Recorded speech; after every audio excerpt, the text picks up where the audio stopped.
Plagiarism. How not to plagiarize. Things that you do not do. Don't copy the work from another student. Even if they give you permission or even if they offer you to copy their paper, just don't do it. Everybody needs help every once in a while in a class or something, but that's when you ask for help and you brainstorm and you come up with your own ideas with talking to another student. Don't just copy their work because that accomplishes nothing. Don't copy from a textbook, website, or other source. With this, we're always looking at textbooks, websites, journals, stuff like that to get ideas for our papers and stuff. But don't just copy from it. Use it and come up with your own words.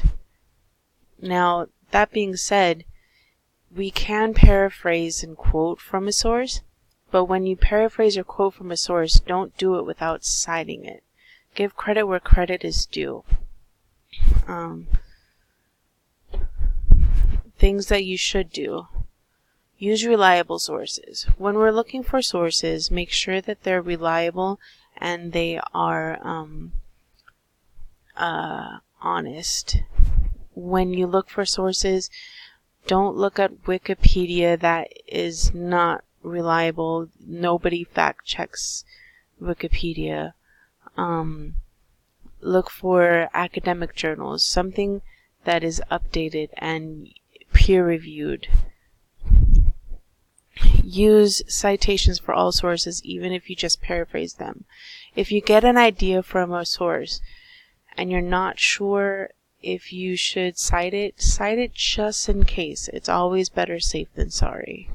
Another thing is when you take notes on something, don't copy down complete sentences from a book or a website or from a journal or one of your sources, unless you're using it as a quote.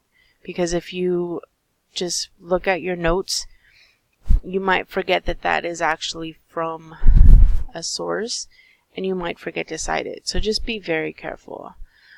The resource that I went to for my information was the Brandman University catalog.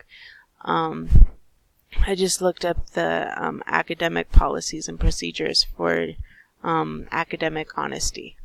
I hope you enjoyed my presentation.